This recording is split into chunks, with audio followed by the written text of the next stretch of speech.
सभी अपना कमर गर्दन सीधा कर लेंगे, लंबे गहरे श्वास के साथ करेंगे प्रयोग। ओम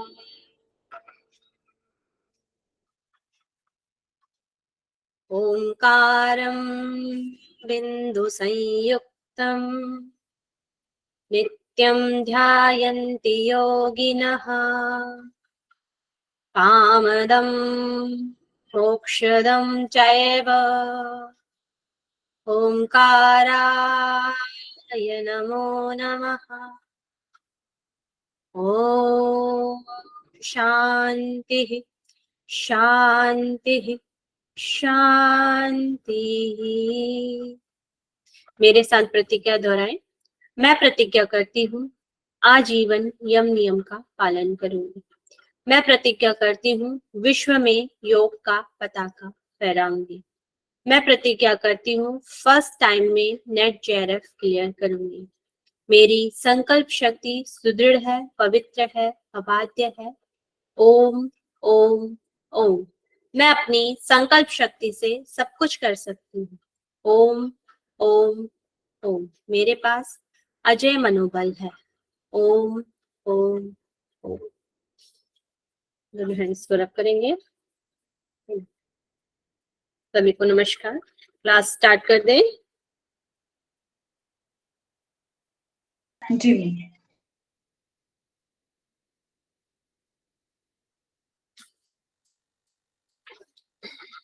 स्क्रीन शेयर हो रहा है मेरा? Yes ma'am. चलिए पहले हम देख लेते हैं अभी तक हम कितने पटल कर चुके हैं?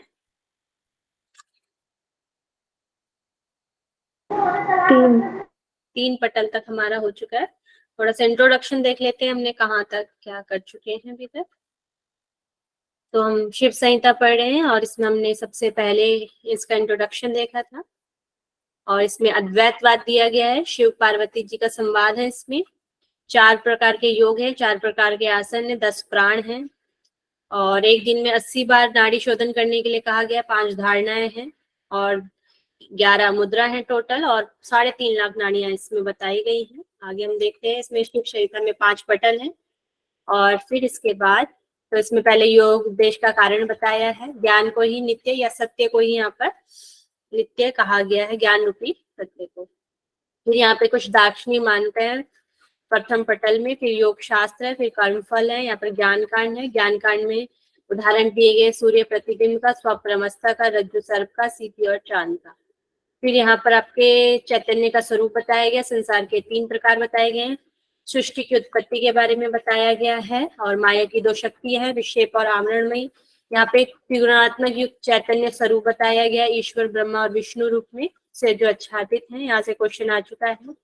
फिर यहाँ पर हमारा आ जाता है द्वितीय पटल। द्वितीय पटल में जो भी ब्रह्मांड में वह हमारे इस शरीर में बताया गया है। फिर यहाँ पर मेरुदंड में 16 कलाएं यहाँ पर बताई गई। यहाँ से 2 भागों में विभक्त होती है, ईड़ा और आपकी सुषुम्ना मार्ग में होती है, राइट। और आगे मानव शरीर में 3.5 लाख नाड़ियां, उसमें से 14 मुख्य बताई गई हैं और सुषुम्ना को योग वल्लभा, चित्रा नाड़ी को पादी रूपा कहा गया है। यहाँ पर कुंडली को आपका मूलाधार प्रदेश में बताया गया है। यहाँ पर 3.5 लपेटे वाली बताई गई और उसे वाग्देवी कहा गया है। और फिर वैश्वानर अग्नि, इसको बस्ती प्रदेश में बताया गया है। सूर्यमंडल में 12 कलाओं से युक्त बताया गया है। फिर तृतीय पटल हमने कल देखा था, इसमें हम आपका क से लेकर ठ तक आपके इसमें दल बताए गए हैं।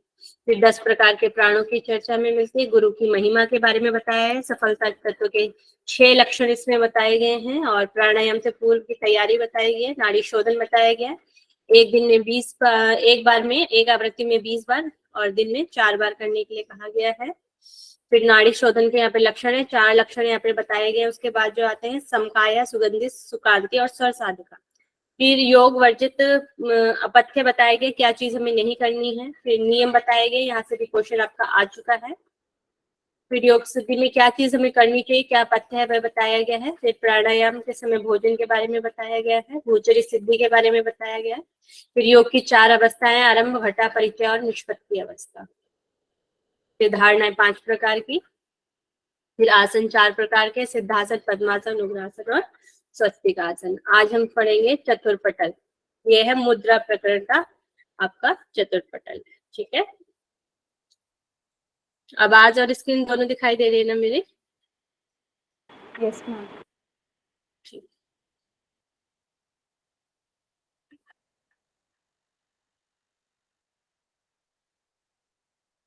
तो यहाँ पे सबसे पहले आपका योनि मुद्रा के बारे में बताया गया है। अब मैं उत्कृष्ट मुद्रिका योग को सम्यक प्रकार से बताता हूँ, जिसके अभ्यास मात्र से सभी व्याधियों से मुक्ति मिलती है। जो भी हमारे शारीरिक रोग हैं उनसे हमें मुक्ति मिल जाती है मुद्राओं के अभ्यास से, यहाँ पर बताया गया है। हठ प्रतिपीठिका में क्या कहा है मुद्राओं के बारे में? मुद्राओं से क्या होता है? अनिमादी सिद्धियां मिलती हैं। सिद्धियां मिलती है। उसमें ज्यादातर कुंडली जागरण जो होता है उसके बारे में बताया गया कि कुंडली जागरण हो जाता है ज्यादातर मुद्राओं से। और भी सारी कई विशेषताएं बताई है। यहाँ पर मेन क्या बताया, अभ्यास मात्र से सभी व्याधियों से हमें मुक्ति मिलती है, यहाँ पर बताया गया। तो योनि मुद्रा का वर्णन हमें दूसरे श्लोक से 8वें श्लोक तक मिलता है। उसमें उसकी विधि बताई गई है योनि मुद्रा की। गुदा और मेड मतलब हमारा हो गया स्वादिष्टान चक्र के आसपास का स्थान के बीच में योनि स्थान को आकुचित कर पूरक करते हुए मूलाधार में मन को लगाना है। मतलब कि यहाँ पर सबसे पहले गुदा और मेड के बीच में जो योनि स्थान है उसका आकुंचन करना है। मतलब कि जैसे हम मूल बंध लगाते हैं वही वाली स्थिति है। फिर मूलाधार में मन को लगाने के लिए कहा गया है। उसके अंदर स्थित जो कामपीठ है, मूलाधार के अंदर जो कामपीठ है उसके ऊपर विद्यमान ज्ञानमयी ज्योति का आत्मा के साथ ध्यान करने के लिए कहा गया है। मतलब कि आपका मूलाधार में आपको ध्यान करने के लिए यहाँ पर कहा गया है। और यही परमानंद का सूचक स्वर्गीय स्थान है, क्योंकि परमानंद का सूचक ईश्वर तक पहुंचने के लिए है। यही एक स्थान है जहां तक हम अमृत धारा तक पहुंच सकते हैं या मोक्ष को प्राप्त कर सकते हैं। यही एक स्थान है, क्योंकि यहाँ पर क्या है, कुंडली का भी स्थान है और कुंडली यहीं से जागृत होगी तो वह सहस्त्रार चक्र तक जाएगी। तो यही एक स्वर्गीय स्थान है जहां से अमृत धारा होती रहती है। इसका मीनिंग ये हो गया। तो ये होगी आपकी योनि मुद्रा की विधि। ठीक है, ओके है,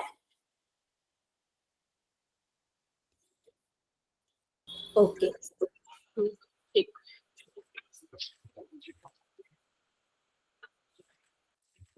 नेक्स्ट हम इसके फल के बारे में पढ़ेंगे, योनि मुद्रा के फल के बारे में। और योनि मुद्रा का फल क्या है? संसार में सब प्राप्त कर सकता है जो योनि मुद्रा को कर सकता है, वह संसार में सब कुछ प्राप्त कर सकता है। महापाप के फल का भी भागी नहीं बनता है।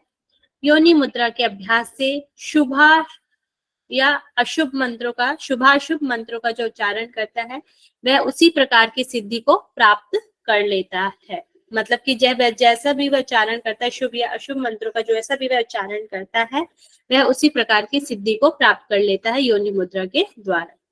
और अभ्यास से ही मोक्ष, ज्ञान, योग, मुद्राओं की सिद्धि, प्राणायाम की सिद्धि और मृत्यु पर विजय प्राप्त कर सकता है। अभ्यास से ही, केवल योनि मुद्रा का भी अभ्यास कर रहा है, उससे ही मोक्ष, ज्ञान, योग, मुद्राओं की सिद्धि, प्राणायाम की सिद्धि और मृत्यु पर विजय प्राप्त कर सकता है योनि मुद्रा के द्वारा।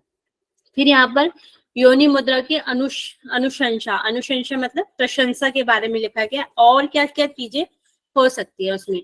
हजारों ब्रह्म हत्याओं का अपराधी हो या यहाँ तक कि तीनों लोकों के प्राणियों की हत्या कर दे तो वह भी योनि मुद्रा के अभ्यास बल के पाप कर्मों के फल का भागी नहीं हो सकता है। इतनी बड़ी बात की है। इसमें ये भी चीजें, काफी चीजें बढ़ा चढ़ा के लिखी गई हैं, तो इसका भी हम ध्यान रखेंगे। हजारों ब्रह्म हत्याओं का अपराधी हो, यहाँ तक कि 3 लोकों के प्राणियों की हत्या कर दे, वह भी योनि मुद्रा के अभ्यास बल से पाप कर्मों का फल का भागी नहीं हो सकता है। फिर आगे क्या लिखते हैं? गुरु की हत्या, मदिरापान, चोरी के काम में लुप्त होना, गुरु की शैया में भोग, ऐसे अनेक पापों से युक्त होने पर भी वह साधक योनि मुद्रा के अभ्यास से उक्त पापों के फल का भागी नहीं होता है। चाहे वह गुरु की हत्या कर दे या मदिरापान करे और चोरी जैसे काम करे, गुरु की शैया में भोग करे, ऐसे जो अनेक पापों से युक्त होने पर भी साधक योनि मुद्रा के अभ्यास से उनके फलों का भागी नहीं बनता है। तो इसमें 2 चीजें, योनि मुद्रा का फल बताया गया और योनि मुद्रा की अनुशंसा भी बताई गई। पल ज्यादा मेन है, ठीक है। तो ये होगी आपकी योनि मुद्रा। ओके है।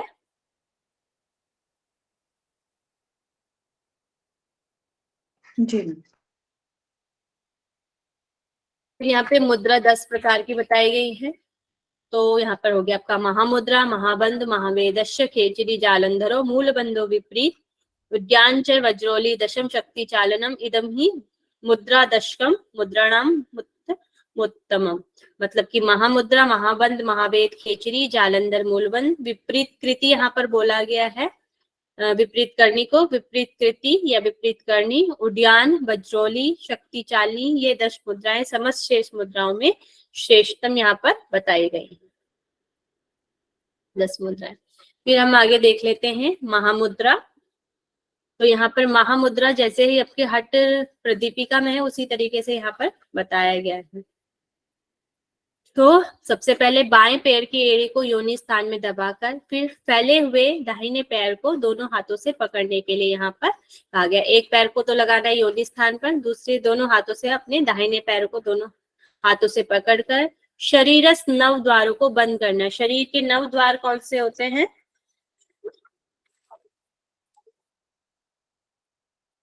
आँख, नाक, कान, मुंह और ज्ञानेंद्रिय, उपस्थ ज्ञानेंद्रिय। उपस्थ और जनेंद्रिय, ये आपके 9 द्वार है। तो शरीर के यहाँ पर 9 द्वारों को बंद करने के लिए कहा गया। शरीरस्थ 9 द्वारों को बंद करेंगे। एक मुख हो गया, 2 नासिका, 2 आंख, 2 कान, 1 पायु और 1 उपस्थ। ठीक है, तो ये आपके 9 द्वार हो गए। इन सभी 9 द्वारों को बंद करना है। फिर हृदय के ऊपर ठोडी लगाकर, मतलब कि कौन सा बंद हो गया ये? जालंधर। तो यहाँ पर जालंधर बंद लगाने के लिए कहा गया है। फिर सुषुम्ना में चित्त को स्थिर कर प्राणायाम का अभ्यास करने के लिए कहा गया है। जो आपने अपना चित्त जो लगाना है वो कहाँ लगाना है? सुषुम्ना पर। सुषुम्ना में स्थिर करना है और फिर प्राणायाम का अभ्यास करें इसी तरह। और फिर इसमें पहले बाईं ओर से पुनः बाईं ओर से और फिर और पुनः दाईं ओर से करें। संख्या को सम रखें, मतलब कि जितना आपने राइट लेग से किया है उतना ही आपने लेफ्ट लेग से भी इसी का अभ्यास करना है। उतनी ही देर करना है और उतनी ही बार करने के लिए कहा गया। जैसे 5 बार आपने दाहिने पैर से किया है तो 5 बार आपको बाएं पैर से भी इस मुद्रा का अभ्यास करने के लिए कहा गया। तो ये होगी आपकी महामुद्रा की विधि। अब हम इसका लाभ देख लेते हैं। तो महामुद्रा में सबसे पहले सर्व नाड़ियों का संचालन, शरीर में जितनी भी नाड़ियां हैं आपका उतना उन सभी में संचालन हो जाता है, सर्कुलेशन हो जाता है। तो कितनी नाड़ियां बताई गई हैं इस टेक्स्ट में? 3.5 लाख। 3.5 लाख। तो 3.5 लाख नाड़ियों का संचालन हो जाता है। फिर आपका आता है बिंदु का धारण होता है यहाँ पर। फिर कषाय मल दग्ध हो जाते हैं। कषाय जो हमारे शरीर के मल हैं, कषाय हैं या शारीरिक मानसिक जो कषाय हैं वह दग्ध हो जाते हैं। पापों का नाश हो जाता है। कुंडली तापन हो जाता है, मतलब जो कुंडली जागरण की अवस्था में आ जाती है। कुंडली तापन मतलब जागरण की अवस्था में वायु का ब्रह्म रंध्र में प्रवेश हो जाता है और सर्व रोगों का नाश हो जाता है। जठराग्नि विवर्धनम, मतलब कि जठराग्नि प्रदीप्त हो जाती है या बढ़ जाती है। जठराग्नि विवर्धनम, विवर्धन मतलब बढ़ जाना। क्रांति सुंदर हो जाती है। जरा और मृत्यु का नाश हो जाता है और वांछित फल, वांछित जो भी आपकी इच्छा है वह फल की प्राप्ति होती है। फिर इंद्रिय निग्रह नियंत्रण हो जाता है। आपकी जो इंद्रियां है वह नियंत्रित में आ जाती है, जो आपकी इंद्रियां हैं। और यहाँ पर एक वर्ड यूज हुआ है कामधेनु या कामधूधा। यहाँ पे कामधूधा, एक कामधेनु क्या होती है? एक गाय होती है जिससे भी जो भी कुछ हम इच्छित होते हैं वह हमें वह फल प्रदान कर देती है। वैसे यहाँ पर वर्ड यूज हुआ है कामधूधा यहाँ पर, और उससे अभिष्ट फल की प्राप्ति होती है। जो भी आपकी इच्छा होती है वह फल की प्राप्ति हो जाती है महामुद्रा के अभ्यास से। तो ये हो गया आपके महामुद्रा की विधि और ये हो गया उसके लाभ। इसमें से किसी को कुछ पूछना है तो बताएं, और नहीं तो हम आगे चलेंगे। कौन से नंबर का श्लोक है मैम ये? 25। ओके। ओके है। जी मैम। कामधेनु वाला कहाँ है मैम? वो 25 में नहीं है। 25 में नहीं होगा, वो उसके 25 से आपका स्टार्ट हो गया महामुद्रा, तो वो आगे के श्लोकों में जहां पर भी उसके लाभ लिखे होंगे वहां पर आपको मिल जाएगा। ओके। ठीक है ना। फिर हम बात करते हैं महामुद्रा की। महामुद्रा का आपका 37 है, तो मतलब 36 तक जो श्लोक होंगे 25 से 36 तक वो सारे श्लोक किसके होंगे, महामुद्रा के होंगे। ठीक है ना। तो ये हो गया आपका महाबंध। तो तत्पश्चात, किसके पश्चात, महामुद्रा के बाद। महामुद्रा हमने पढ़ा और फिर महामुद्रा के पश्चात, महामुद्रा के अभ्यास के बाद फैले हुए पांव को दूसरे पांव की जगह पर रखना चाहिए। तो हमारा जो ये वाला पैर है, इस पैर को भी मोड़ के दूसरे पैर के ऊपर रखने के लिए कहा गया है। तो महामुद्रा के अभ्यास के बाद फैले हुए पांव को दूसरी जगह पे रखना चाहिए। गुदा योनि को संकुचित कर कर अपान वायु को ऊपर की ओर ले जाना है। तो यहाँ पर गुदा को संकुचित करने के लिए कहा गया है, ऊपर की ओर खींचने के लिए कहा है। अपान वायु को ऊपर की ओर ले और समान वायु के साथ संयुक्त करें। समान वायु कहाँ पर होती है हमारे, मणिपुर चक्र में। मणिपुर चक्र में, हमारे पेट वाले हिस्से में हमारी समान वायु होती है। तो यहाँ पर से पहले हमें अपान को ऊपर उठाना है और समान वायु के साथ यहाँ पर संयुक्त करने के लिए कहा है। और फिर प्राण को अधोमुखी बनाएं। जो हमारे प्राण है, प्राण को हमारे अधोमुखी, प्राण हमारे कहाँ पर रहते हैं, हृदय में। हृदय में। तो प्राण को अधोमुखी बनाना है, अपान को ऊपर की ओर ले जाना है और समान में संयुक्त करने के लिए यहाँ पर कहा गया है। फिर प्राण अपान की गति को सुषुम्ना में ऊपर की ओर ले जाने के लिए बंध लगाएं। तीनों बंध लग जाएंगे आपके यहाँ पर। प्राण तो ये हो गया, तो इस तरीके से, और दोनों पांव को एक एक करके यत्न पूर्वक सिद्ध करें। तो इसी तरह अब जैसे पहले जो पैर ऊपर है, फिर वो नीचे चले जाएगा और दूसरा पैर ऊपर आ जाए। तो यहाँ पर भी पैरों को बदलकर दोनों पांव से एक एक करके यत्न पूर्वक सिद्ध करने के लिए यहाँ पर कहा गया है। तो ये है आपकी महाबंध की टेक्निक। ठीक है। फिर इसके फल हम देख लेते हैं। तो फल सिद्धि प्रदान करने वाला है। योगियों के नाड़ी समूह में विविध रस प्रभावित होकर मूर्धा की ओर जाते हैं। जब हम इसका अभ्यास हो जाता है तो योगियों के नाड़ी समूह में विविध रस प्रभावित होकर मूर्धा, मूर्धा कहाँ पर होता है हमारा, ब्रह्मरंध्र की ओर ही होती है। ब्रह्मरंध्र की ओर जाने लग जाते हैं जो हमारे रस हैं। तो जो हमारा अमृत है वो कहाँ की ओर टपकता है, नीचे की ओर ही आता है। नीचे की ओर टपकता है। मगर इसमें क्या हो जाता है, फिर मूर्धा की ओर प्रभावित होने लग जाता है, ऊपर की ओर जाने लग जाता है। फिर वायु सुषुम्ना के मध्य में जाकर स्थिर हो जाती है। जो आपकी वायु है, ईड़ा और पिंगला दोनों हटके सुषुम्ना के मध्य में जाकर स्थिर हो जाती है। शरीर पुष्ट हो जाता है एवं अस्थि और पंजर सुदृढ़ बन जाते हैं। अस्थि पंजर आपके हो गए, बोन्स वगैरह आपकी जो होती है वह सुदृढ़ हो जाती है। इस साधना से योगी पूर्णतः संतुष्ट रहता है। मतलब इस महाबंध का वह जब अभ्यास करेगा तो वह संतुष्ट रहता है ऐसा योगी। और बंध के द्वारा अपान व प्राण को एक करके योगी सभी अभिष्ट सिद्धि कर लेता है। ठीक है, अभिष्ट सिद्धि को प्राप्त कर लेता है। तो ये आपका महाबंध हो गया। 37 इसका श्लोक है, 37 से ये स्टार्ट हुआ है। इसमें से आपको कुछ पूछना है तो पूछ सकते हैं। मैम, प्राण को अधोमुखी बनाए, ये थोड़ा सा समझा दीजिए। अधोमुखी मतलब नीचे की ओर। प्राण जो हमारे हृदय में, हृदय जो प्राण है उसको भी समान एक साथ मिलाना है, समान वायु। Okay ma'am. जब हमारे अपान और प्राण ऊपर से मिलेंगे, समान में एक्टिवेट होंगे, तो यहाँ पर गर्मी उत्पन्न होती है। उस गर्मी के उत्पन्न होने से जो हमारी जो वायु है फिर वो सुषुम्ना में जाने लग जाती है। जो वायु हमारी बन जाती है सुषुम्ना में, अग्नि यहाँ पे प्रज्वलित होती है, मतलब कि यहाँ पे गर्मी पैदा होती है, उससे हमारी कुंडली का जागरण होना शुरू हो जाता है।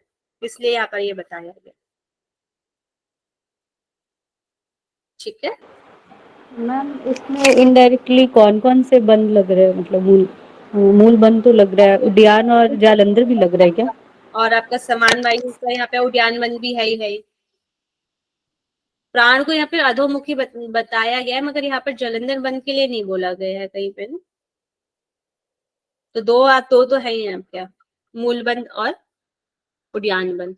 और गले को यहाँ पर ऐसे पिक्चर में तो दिखाया है, मगर प्राण को नीचे लाना है तो जालंधर लगाना ही पड़ेगा। लगाना ही पड़ेगा, तो तीनों बंद आ जाएंगे, तीनों बंद आते हैं महाबंद में, वैसे भी तीनों बंद आते हैं यहाँ पे। गुड, तीनों बंद लगेंगे। ठीक है, महाबंद हो गया आपका। ओके है महाबंद।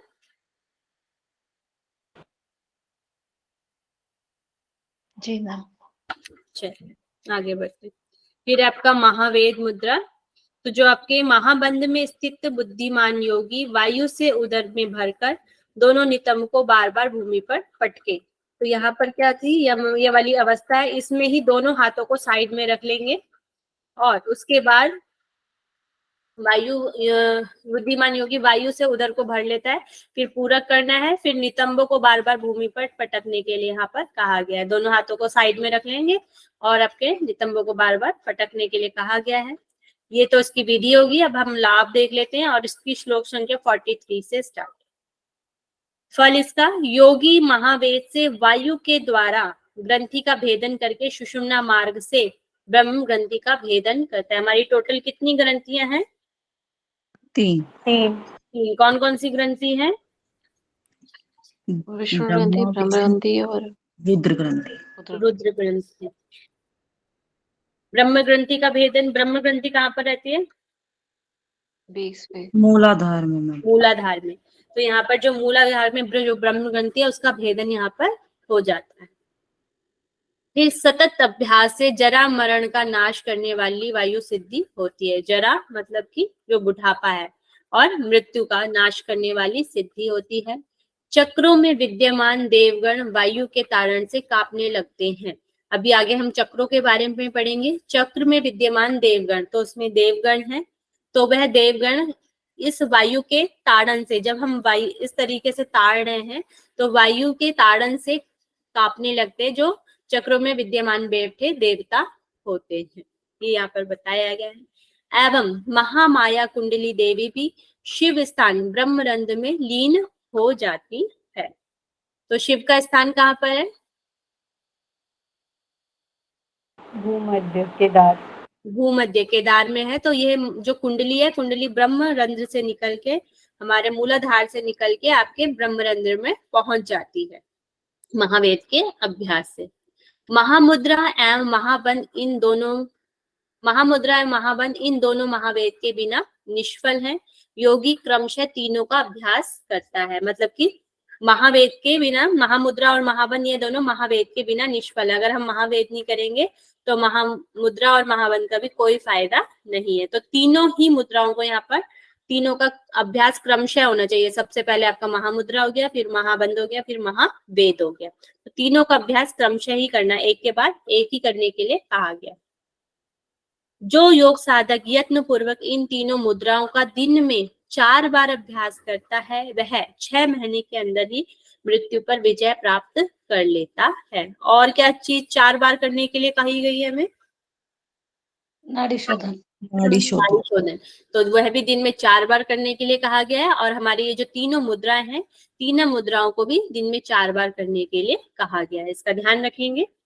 और सिद्धि को चाहने वाले योग साधक इन मुद्राओं को गुप्त रखें, अन्यथा अर्थात अनधिकारी से चर्चा ना करें। मतलब जो इसका अधिकारी ना हो या जो इसका मिसयूज करे, उसको इसको नहीं देने के लिए कहा गया है। अन्यथा इन मुद्राओं की सिद्धि नहीं होती, यह निश्चित है। तो अनाधिकारी को नहीं देना, जो इन मुद्राओं का अच्छे से प्रयोग कर सके या इनको अच्छे से सीख सके, ऐसे ही व्यक्ति को इसको देने के लिए कहा गया है। तो ये हो गया आपका महावेद। ओके है? जी मैम। फिर आपका खेचरी। खेचरी को यहाँ पर वज्रासन में करने के लिए कहा गया है। भूमध्य में दृष्टि लगाकर, भूमध्य कहाँ पर हो गया? बोहों के मध्य। आज्ञा चक्र, हमारे आईब्रो सेंटर। तो वहां पर आपका भूमध्य दृष्टि लगाकर पलटी हुई जीवा को तालुक के ऊपर स्थित सुधा कुंभ में संयोजित करने के लिए कहा गया। आपकी जो जीवा है, जीवा को पलटकर आपको लेकर आना है तालु के यहाँ पर, जहाँ पर हमारा सुधा कुंभ, जहाँ से हमारा अमृत टपकता है, वहां पर संयोजित करने के लिए यहाँ पर कहा गया है। तो ये आपकी है खेचरी मुद्रा की विधि। फिर इसके हम लाभ देख लेते हैं। फल क्या है इसके? सभी सिद्धियों की जन्मदात्री यह मुद्रा मुझे प्राणों से भी अधिक प्रिय है। तो खेचरी मुद्रा को प्राणों से भी प्रिय क्या है? किसकी प्रिय है ये? शिव जी की शिव जी की प्रिय है। तो यहाँ पर प्राणों से भी प्रिय बताया गया। और किस चीज को यहाँ पर शिव की प्रिया बोला गया है? चित्रा नाड़ी चित्रा नाड़ी को भी प्रिय बोला गया। Very good. फिर निरंतर अभ्यास से प्रतिदिन अमृत का पान करना चाहिए। अमृत का पान करने के लिए कहा गया है। यहाँ से सोम रस से जो हमारा रस टपकता है उसके लिए। उससे क्या होता है? शरीर पुष्ट होता है। मृत्यु रूप हाथी के लिए ये सिंह के समान है। मृत्यु रूप के लिए हाथी के मृत्यु मातंग केसरी है यहाँ पे बताया गया। और किस चीज के लिए ये वर्ड यूज होता है? उड़ियान बंद ये वर्ड बहुत बार आता है। मृत्यु रूपी हाथी के लिए सिंह के समान है। पवित्र हो या अपवित्र हो, खेचरी मुद्रा को जानने वाला शुद्ध हो जाता है। तो जो खेचरी मुद्रा को जानता है वह पवित्र चाहे अपवित्र हो, जानने वाला वह शुद्ध हो जाता है, ऐसा बताया गया है।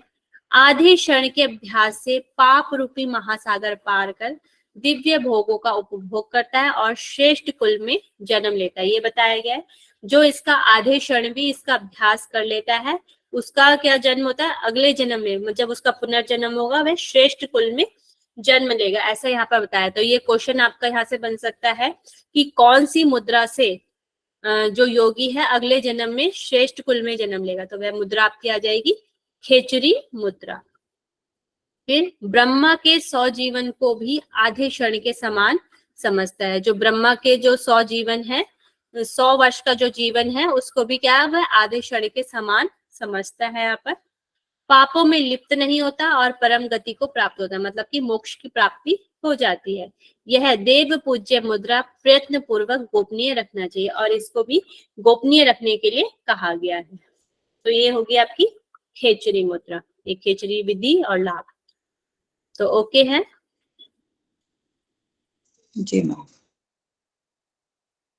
फिर इसमें आपके आ जाते हैं बंद मुद्राओं में जालंधर बंद, मूल बंद और विपरीत करनी है। उद्यान बाद में दिया गया। तो जालंधर बंद देख लेंगे सबसे।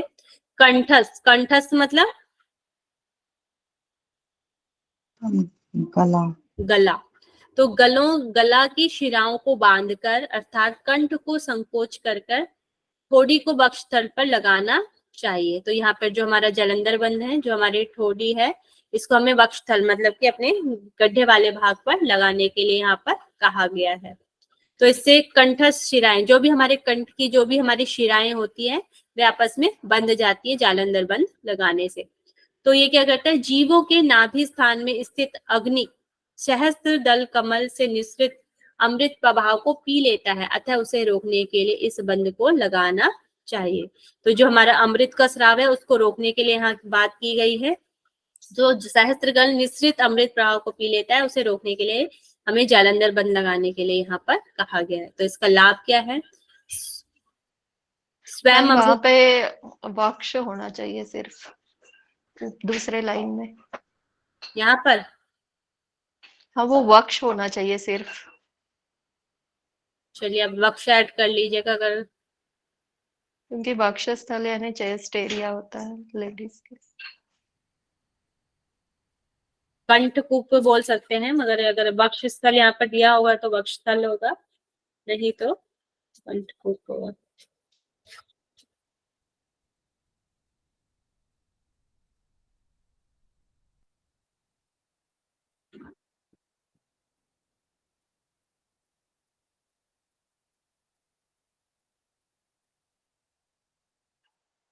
हृदय में बांधकर हृदय में ठोड़ी को लगाने के लिए कहा गया है, मगर इतना नीचे तो जाएगा नहीं, यहाँ तक ही होगा। कंठकूप कर लीजिए। हृदय चुबुक निश्चित है, हृदय लिखिए हृदय पे। वक्षस्थल नहीं लिखना है तो यहाँ पर हृदय कर दीजिए, हृदय पे लगाना चाहिए। जी मैम। तो इसका लाभ देख लेते हैं। स्वयं अमृत का जो पान करता है तथा अमरता को प्राप्त कर तीनों लोकों में आनंदित होता है। अमृत का पान वह कर लेता है और अमरता को प्राप्त कर वह तीनों लोक में आनंदित होता है। सिद्धिदायक जालंधर बंद सिद्धि की इच्छा रखने वाले योगियों द्वारा नित्य अभ्यास किया जाता है, मतलब कि जालंधर बंद का रोज अभ्यास करने के लिए कहा गया है। फिर नेक्स्ट आ जाता है मूल बंद। पांव की एड़ी से गुदा मार्ग को अच्छी तरह दबाकर इस प्रकार सुनियंत्रित करें कि अपान वायु को बलपूर्वक खींच के क्रमशः ऊपर की ओर ले जाना, मतलब कि अपान वायु को ऊपर की ओर खींचने के लिए यहाँ पर कहा गया है। इसका लाभ क्या है? अपान व प्राण की एकता हो जाती है, जरा मनन का नाश हो जाता है, योनि मुद्रा स्वतः सिद्ध हो जाती है। तो ये भी क्वेश्चन बन सकता है आपकी कि शिव संहिता के अनुसार योनि मुद्रा किस बंद के द्वारा या किस मुद्रा के द्वारा स्वतः ही सिद्ध हो जाती है? तो आपका आ जाएगा मूल बंद। और फिर नेक्स्ट इसका लाभ है वायु पर विजय। वायु पर विजय पद्मासन में स्थित रहते हुए पृथ्वी का त्याग कर आकाश तत्व में चला जाता है। तो वायु पे विजय हो जाती है। वायु पे विजय मतलब आप जैसे पद्मासन में स्थित रहते हैं तो जमीन से ऊपर उठने लग जाते हैं, उसे बोला गया है वायु पे विजय प्राप्त हो जाती है। तो ये हो गया आपका मूल बंद। फिर नेक्स्ट आ जाता है आपका विपरीत करनी मुद्रा। विपरीत कृति भी यहाँ पर से बोला है। फिर यहाँ पर जमीन पर अपना सिर लगाकर दोनों पांव को अधर आकाश की ओर ले जाना ही, इसे ही विपरीत कृति कहते हैं। ठीक है, और इसका मतलब कि दोनों पांव ऊपर रखने हैं और आपका जो सर है वह नीचे की ओर रहना चाहिए। तो इसका लाभ क्या है? जो योगी इस मुद्रा का प्रतिदिन 3 घंटे तक अभ्यास करता है वह योगी मृत्यु पर विजय प्राप्त कर लेता है। 3 घंटे तक अभ्यास करने के लिए कहा गया विपरीत करने का। अमृत का पान करता है वह सभी लोगों का पूज्य बन जाता है, सभी लोग उसको पूजने लग जाते हैं। सिद्ध जनों की समकक्षता को प्राप्त कर लेता है। जो कि मतलब कि योगी जन है जो सिद्ध हो चुके हैं उनकी समकक्षता, उनके बराबर ही वह उसकी पोजीशन हो जाती है जो विपरीत करनी मुद्रा का अभ्यास करता है। तो यहाँ पर आपके 3 मुद्रा हो गई है, जालंधर बंद, मूल बंद और विपरीत करनी। इसमें से किसी को कुछ पूछना है तो पूछ सकते हैं। ओके है? जी मैम। फिर नेक्स्ट आ जाता है आपका उद्यान बंद। उद्यान बंद में नाभि के ऊपर और नीचे भी पृष्ठवंश की ओर तानकर खींचने का अभ्यास करना है। मतलब आपका जो आपका स्टमक है, स्टमक को आपको अपने मेरुदंड की ओर खींचना है, स्पाइन की ओर, अंदर की ओर खींचने के लिए यहाँ पर कहा गया है। इसी को समस्त दुखों का नाश करने वाला उद्यान बंद कहा गया है। तो यहाँ पर भी मृत्यु मातंग केसरी हुआ है, तो इसमें 2 में ये यूज हुआ है, खेचरी मुद्रा में और हमारा उद्यान बंद में। मृत्यु मातंग केसरी है। प्रतिदिन 4 बार इसका अभ्यास करना है। मध्याह्न, प्रातः, मध्याह्न, सायं और अर्धरात्रि इसका अभ्यास करता है, उसका नाभि चक्र शुद्ध हो जाता है। 6 मास के अभ्यास से मृत्यु को जीत लेता है। जठराग्नि प्रदीप्त हो जाती है तथा रस की वृद्धि होती है। तो हमें कौन कौन सी चीजें 4 बार करने के लिए कही गई है इस टेक्स्ट में? नाड़ी शोधन। नाड़ी शोधन और उद्यान बंद। उद्यान बंद हो गया। और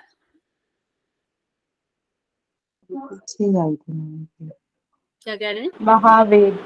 महावेद के जो 3 मुद्राएं हैं, तीनों को एक साथ बोला गया, महामुद्रा, महाबंद और महावेद। ठीक है, इन सभी को प्रतिदिन दिन में 4 बार करने के लिए कहा गया है। उससे क्या होता है? नाभि चक्र शुद्ध हो जाता है। नाभि चक्र हमारा मणिपुर चक्र शुद्ध हो जाता है। 6 मास के अभ्यास से मृत्यु को जो जीत लेता है, जठराग्नि प्रदीप्त हो जाती है तथा रस की वृद्धि होती है, ऐसा यहाँ पर बताया गया। ये हो गया आपका उद्यान बंद। अब नेक्स्ट है आपकी वज्रौली। वज्रौली के 2 पार्ट बताए गए हैं, सहजोली और अमरोली। ऐसे ही 2 पार्ट हमें और कहाँ मिलते हैं वज्रौली के? हट प्रदीपिका।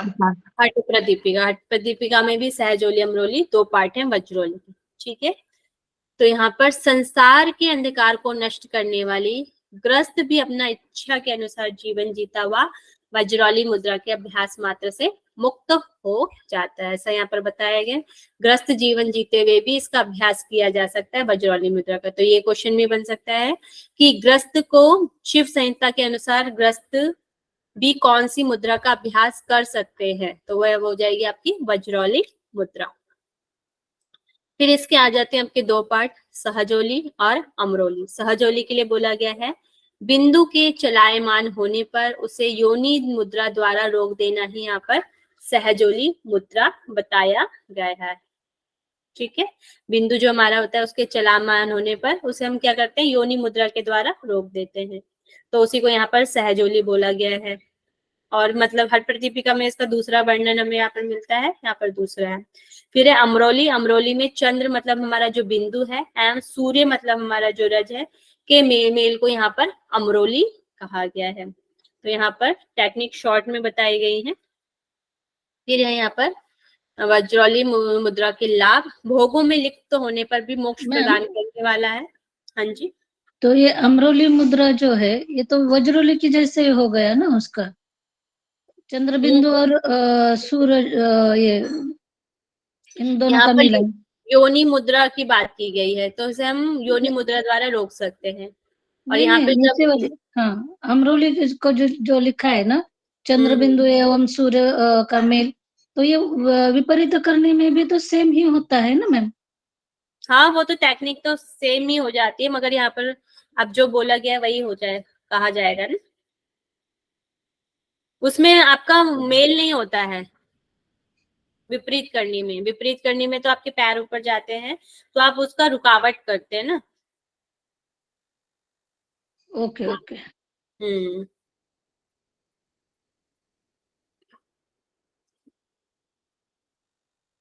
भोगों में लिप्त रहने पर भी मोक्ष प्रदान करनी है, क्योंकि ग्रस्त जीवन है, ग्रस्त जीवन के लिए बोला गया है। तो भोगों में लिप्त होने के बाद भी मोक्ष प्रदान करने वाली है। शिव मतलब बिंदु हो गया आपका। शक्ति यहाँ पर पार्वती। रज रूपणी के मेल से योगी का शरीर दिव्य हो जाता है, ऐसा यहाँ पर बताया गया है। बिंदु आपके कहाँ रहता है, केदार। केदार का स्थान आपका आज्ञा चक्र शिव का स्थान है। शक्ति, शक्ति मतलब होगी आपकी कुंडली। रज रूपणी के मेल से योगी का शरीर दिव्य हो जाता है। बिंदु का पतन ही मृत्यु है और बिंदु का धारण करना ही जीवन है, ऐसा इसमें बताया गया वज्रौली मुद्रा में। और यहाँ पर शांकर योग साधकों के लिए सर्वोत्तम है। तो वज्रौली मुद्रा का एक और नाम यहाँ पर बताया गया है, वह है शांकर योग।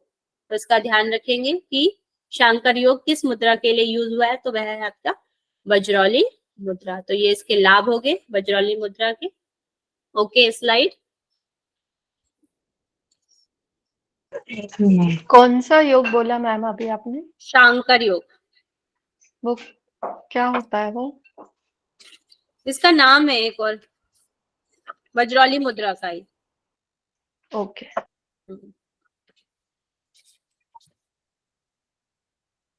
नेक्स्ट है आज आपकी लास्ट, शक्ति चालिनी मुद्रा। तो यहाँ पर शक्ति चालिनी मुद्रा के बारे में बताया गया। अपान वायु को बलपूर्वक खींचकर ऊपर की ओर ले जाएं तथा मूलाधार चक्र में दृढ़ता से सोई हुई कुंडली को प्रचालित कर यह सभी शक्तियों को देने वाली शक्ति चालिनी मुद्रा यहाँ पर बताई गई है।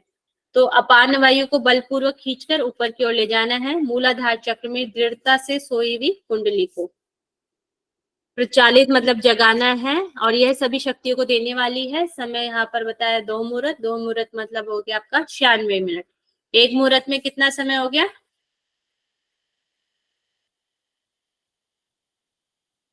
2 घड़ी होते हैं ना मैम? नहीं, मुहूर्त अलग है, घटी अलग है आपका। एक मुहूर्त में 2 घड़ी होते हैं। 2 घटी 48 मिनट होते हैं। हाँ, ठीक है। फिर अब ऐसे करेंगे तो 48 मिनट एक मुहूर्त में हो जाएंगे आपके 48 मिनट। ठीक है। और फिर आपका आसन की बात करें तो मुक्तासन, और ये हो गया आपका सिद्धासन। यहाँ पर सिद्धासन को ही मुक्तासन कहा गया है आसन की बात करें तो। फिर आपका आ जाता है इसके लाभ। लाभ में सभी रोग नष्ट हो जाते हैं और आयु बढ़ती है। कुंडलिनी निद्रा का त्याग कर अपने आप ऊपर की ओर गतिमान हो जाती है। शक्ति चालिनी मुद्रा से जो कुंडली है, कुंडली ऊपर की ओर अपने आप ऊपर की ओर जाने लग जाती है। अणिमा आदि जो अष्ट सिद्धियों को ये देने वाली है शक्ति चालिनी मुद्रा। तो ये आपकी मुद्राएं हो गई हैं कंप्लीट, 10 मुद्राएं। ठीक है, आगे 5th पटल करना है आज।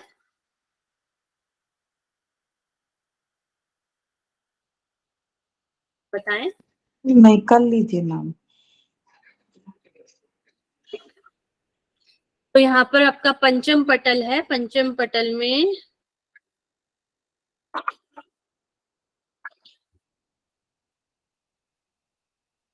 पंचम पटल में हमारी कौन कौन सी चीजें होती है, इसे मुक्ति मार्ग विघ्न भी कहा गया है। 3 प्रकार के विघ्न बताए गए हैं यहाँ पर। आज हम 3 प्रकार के विघ्नों को पढ़ेंगे। 4 प्रकार के योग यहाँ पर बताए गए, मंत्र हट लयराज। 4 प्रकार के साधक हैं और प्रतिका उपासना, आत्मा का स्वरूप साक्षात्कार, ध्यान। 4 प्रकार के अन्न और चक्र के बारे में यहाँ पर बताया गया है।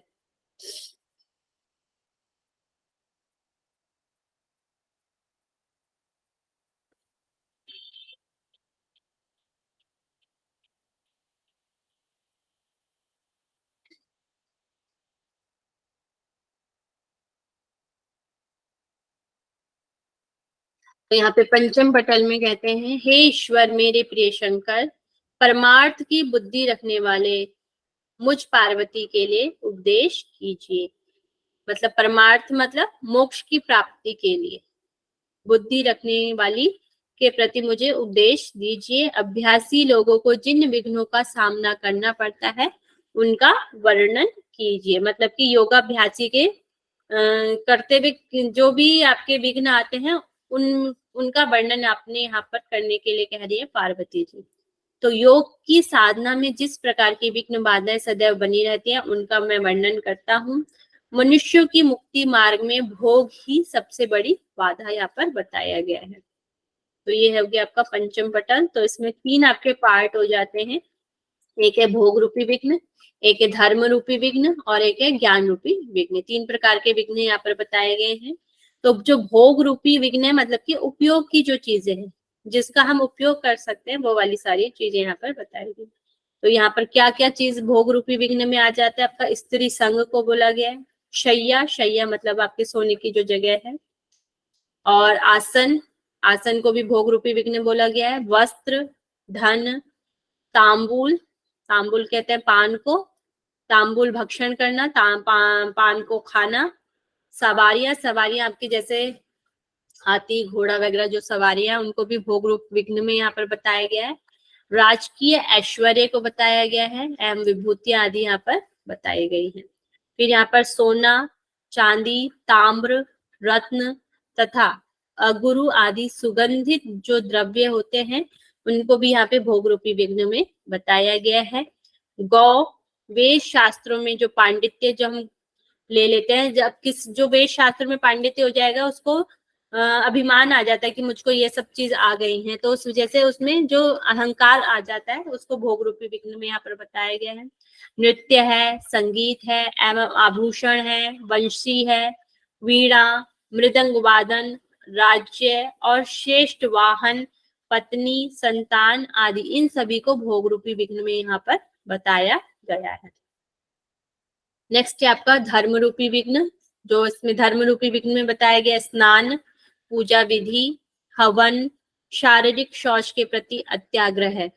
मतलब कि शारीरिक शौच, किसी को बहुत ज्यादा शौच के प्रति होता है कि हमें करना ही करना है और सुबह 4 बजे करना ही करना है, तो इस तरीके से जो वो उसके मन में अत्याग्रह हो जाता है, उसके करने की बहुत ज्यादा इच्छा जो हो जाती है, हट जो हो जाता है, उसके लिए बोला गया है शारीरिक शौच के प्रति उसका अत्याग्रह हो जाता है। व्रत, उपवास आदि नियम, मौनावलंबन, इंद्रिय निग्रह, ध्येय, ध्यान, मंत्र, दान तथा दशो दिशाओं में प्रसिद्धि मतलब यश वगैरह हो जाना, ये भी धर्म रूपी विघ्न में आता है। वापी मतलब कि बावड़ी, कुआं, तालाब, महल, उद्यान आदि का निर्माण, यज्ञ, कठोर चंद्रायण व्रत तथा विधि तीर्थ आदि यात्राओं को भी धर्म रूपी विघ्न में यहाँ पर बताया गया है। ये वापी क्या होता है मैम? वापी बावड़ी, बाग बगीचा, इस तरीके से होता है शायद। किसी को पता है बताएं बावड़ी? मैम छोटा कुआं होता है। कुआं कुएं से भी छोटा होता है। हाँ, कुआं से भी छोटा होता है, उसको ना स्टेयर्स बनाए गए होते हैं जो दर्शन के मतलब मंदिर के पास में ज्यादातर ये देखी जाती है बावड़ी। हाँ हाँ हाँ। तो जो दर्शन के लिए आ जाते हैं उनको हाथ पैर क्लीन करने के लिए वो थोड़ा सा बनाया गया होता है वो बावड़ी के लिए। स्नान आदि करके फिर वो दर्शन के लिए चले जाते हैं लोग। बावड़ी तो यहाँ पे सीढ़ियाँ टाइप की बनी हुई होती है छोटी सी, तो वो उसको बावड़ी बोला जाता है। कुआं हो गया, तालाब, महल, उद्यान आदि ये सब क्या हो जाते हैं। और कठोर चंद्रायण, चंद्रायण व्रत होता है जो आपका चंद्रमा के अकॉर्डिंग, जैसे चंद्रमा बढ़ता घटता रहता है उसके अकॉर्डिंग ही आपको खाना खाने के लिए कहा जाता है।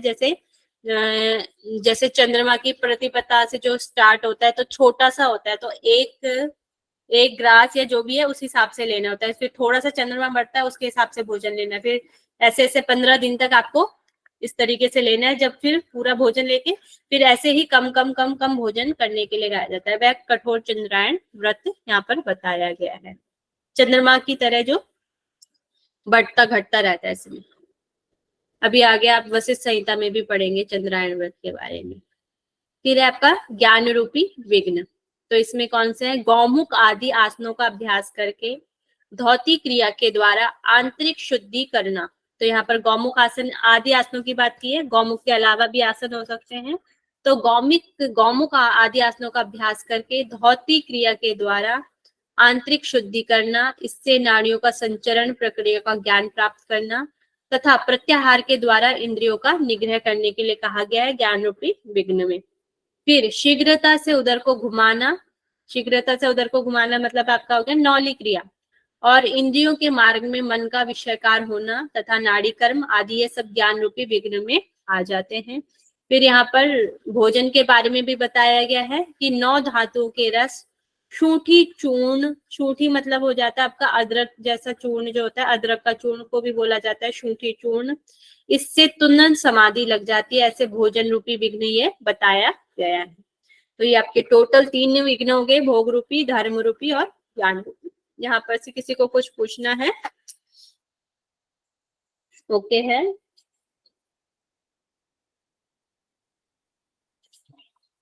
जी मैम। फिर यहाँ पर योग के 4 प्रकार आपके बताए गए हैं। मंत्र योगो हठश्चैव, लय योग सतृतिकः, चतुर्थ राजयोग स्यातस द्विविभाग भाव वर्जित।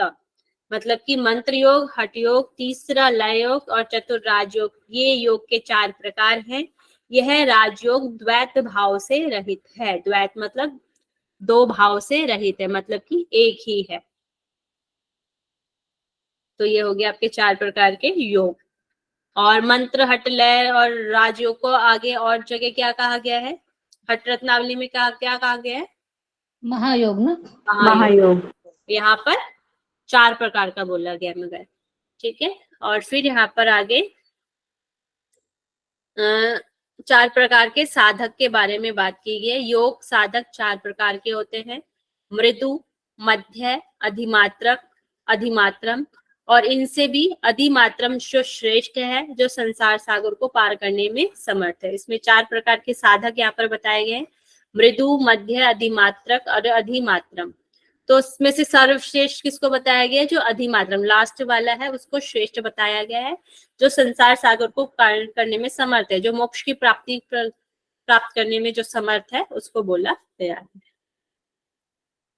तो क्वेश्चन देख लेते हैं। इसी बार यहाँ से क्वेश्चन आया मैं आपका 4 प्रकार के योग से। तो शिव संहिता के अनुसार योग के प्रकार है मंत्र, भक्ति, हठ, समर्पण योग और ये लय योग। तो आंसर चूज करेंगे।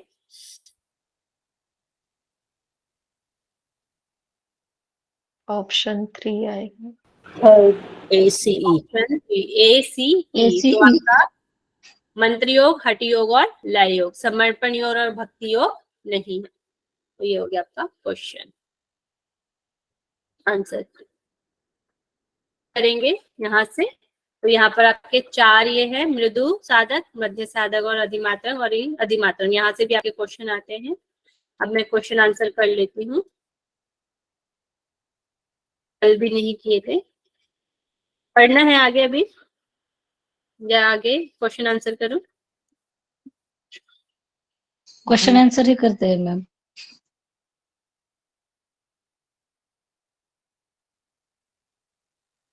चलिए बताएंगे कितने शिव संहिता में कितने पटल हैं? 5 पटल हैं। कुल कितने श्लोक हैं?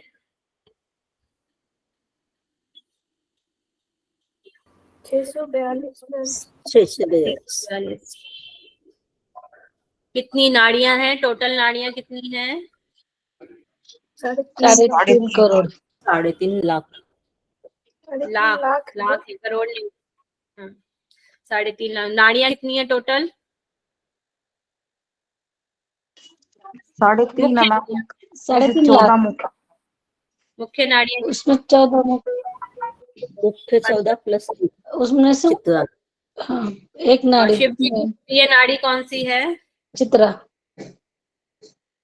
चित्रा नाड़ी। टाइप करें पहले से भी।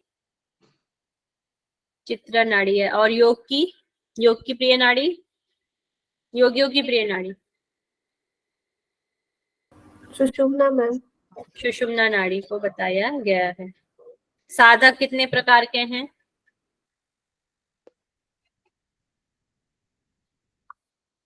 4 प्रकार के।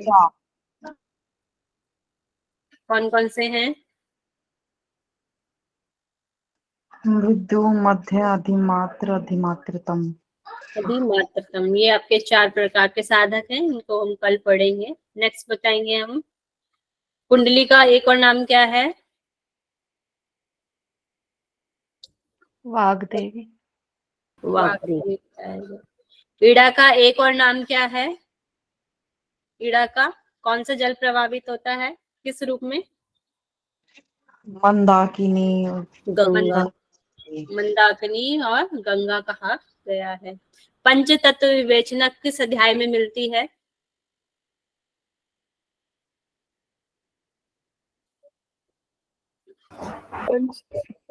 मैम फर्स्ट पटल में ना। तीसरे में है क्या मैम? पटल में बताई गई है, सेकंड में नहीं है, फर्स्ट पटल में है। फर्स्ट में है मैम, पहले पटल में। वैश्वानर अग्नि का वर्णन कहाँ मिलता है? द्वितीय द्वितीय पटल। पटल में। द्वितीय। पटल में मिलता है। योग की 4 अवस्थाएं किस अध्याय में मिलती हैं? योग की 4 अवस्थाएं द्वितीय तीसरे पटल। पटल पे। तृतीय पटल में है। तृतीय पटल में योग साधक है। गुरु की महिमा का वर्णन किस अध्याय में है? तृतीय पटल। फोर्थ में। नहीं, तृतीय में। तृतीय पटल में है गुरु की महिमा। भोजन का वर्णन, बार बार भोजन करने का वर्णन किस अध्याय में है? 5वें पटल पे। तृतीय में था। बार बार भोजन करने के लिए कहाँ पर कहा गया है? तृतीय पटल में कहा गया। वहां से क्वेश्चन भी आ चुके हैं आपके 2 बार। सूर्य और प्रतिबिंब का उदाहरण किस अध्याय में मिलता है? प्रथम अध्याय में मिलता है। वह कौन सी मुद्रा है जिसके अभ्यास से योनि मुद्रा सतही हो जाती है? वज्रोली। वज्रोली का मूलबंध। हाँ, मूलबंध। मूल बंधन। और ऐसी कौन कौन सी चीजें हैं जो दिन में 4 बार करने के लिए कही गई हैं? नाड़ी शोधन। प्राणायाम है ना, नाड़ी शोधन। नाड़ी शोधन और उड़ियान बंद और महावीर। उद्यान बंद। 3 जो क्रमशः मुद्राएं करती है वह है। और आपका उद्यान बंद। इन चीजों को लगा। पूजा जी वेरी गुड, आपने टाइप कर दिया है। अब मुझे प्राण के बारे में बताएंगे। धनंजय प्राण का कार्य क्या है? हिचकी। छींक नहीं, हिचकी है। हिचकी बोल। अब मुझे बताएंगे सफलता तत्व के 6 लक्षण कौन से हैं?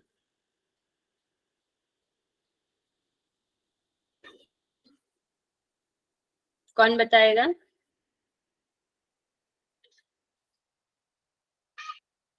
मेघा जी बताएं।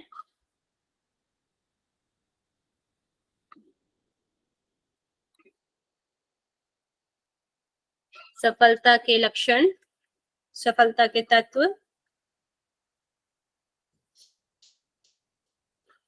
तृतीय पटल में है क्या मैम ये? तृतीय पटल।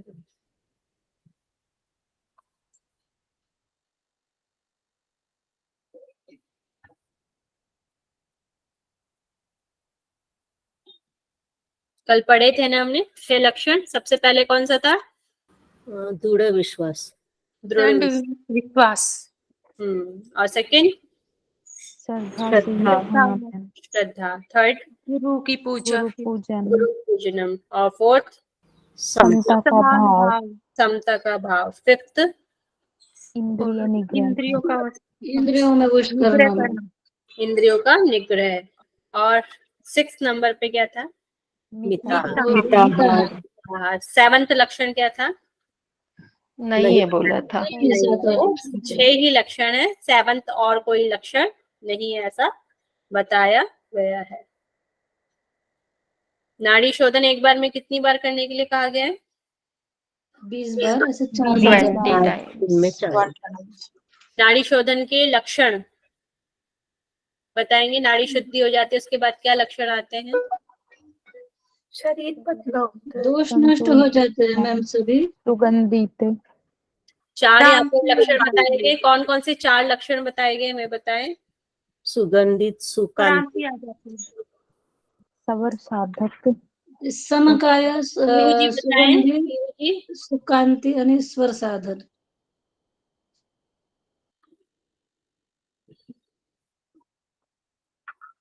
प्रियंका जी आप बताएं। प्रियंका पांडे जी। शरीर हल्का हो जाता है मैम, पतला और सुगंधित हो जाता है और कांति युक्त। समकाया यहाँ पे वर्ड यूज हुआ है उसके लिए। समकाया, सुगंधित और आपका सुकांति और सरसाधक। Very good.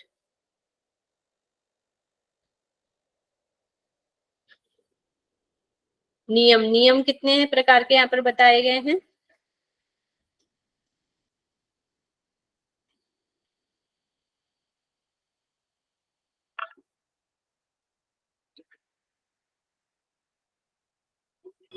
सात। कौन कौन से? रूपाली जी बताएं। धैर्य, क्षमा, तप, शौच, सात्विक बुद्धि, गुरु की सेवा, लज्जा,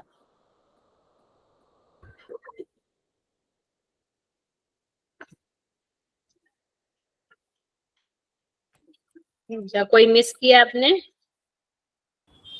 कितने बताए? 6 बताए क्या? धैर्य, क्षमा, तप, शौच, गुरु की सेवा, लज्जा और एक सात्विक बुद्धि। सात्विक बुद्धि। ठीक है, वेरी गुड रूपाली जी। सोना कब चाहिए? सोना कब चाहिए? कौन सी नाड़ी चलने पर सोना चाहिए? चंद्र। ईड़ा। नाड़ी। और भोजन किस नाड़ी में करना चाहिए? सूर्य नाड़ी। पिंगला। करने के लिए कहा गया है।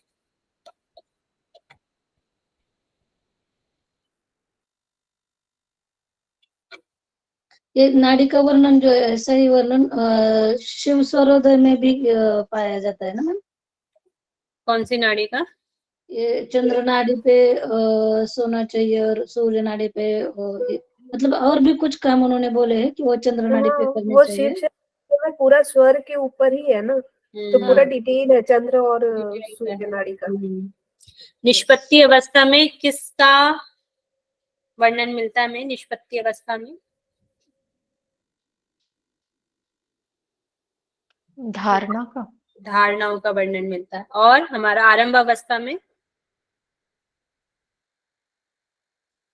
आरंभ अवस्था में नाड़ी शोधन। नाड़ी नाड़ी शुद्धि शुद्धि। का वर्णन है। Very good.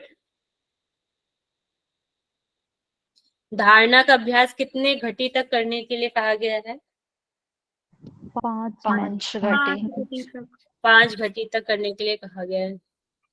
उग्रासन का दूसरा नाम क्या है? पश्चिमोत्तान पश्चिमोत्तान आसन। मरुत सिद्धि किस आसन से प्राप्त होती है? स्वस्तिक आसन से मैम। हम्म, स्वस्तिक आसन से। स्वस्तिक आसन से। Very good.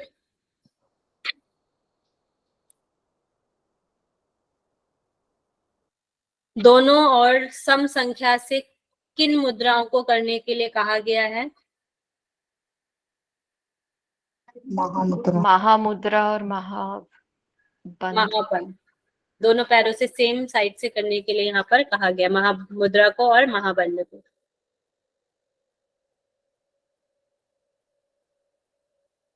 ग्रंथियों का भेदन किस मुद्रा से होता है? महावेद से मैम। महावेद से ग्रंथि का भेदन हो जाता है। Very good.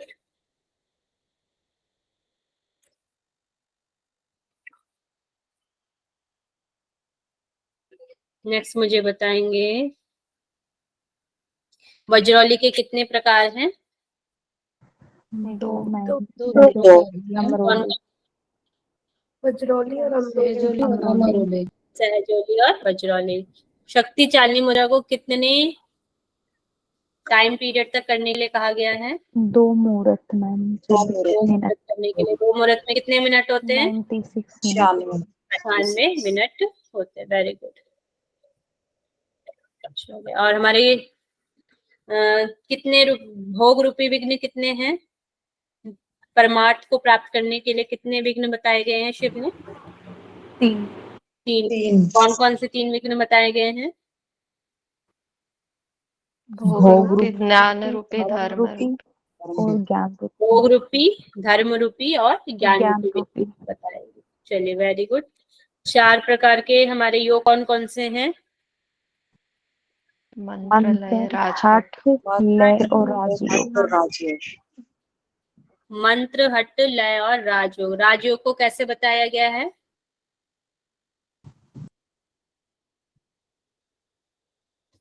राजयोग को कैसा बताया गया है?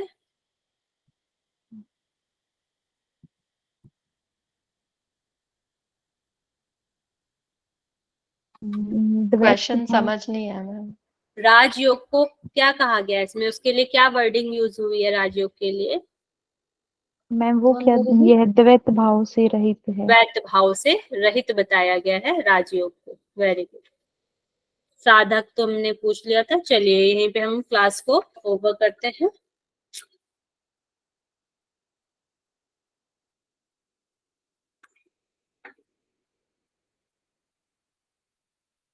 सभी अपना कमर गर्दन सीधा कर लेंगे और शांति मंत्र के साथ करेंगे।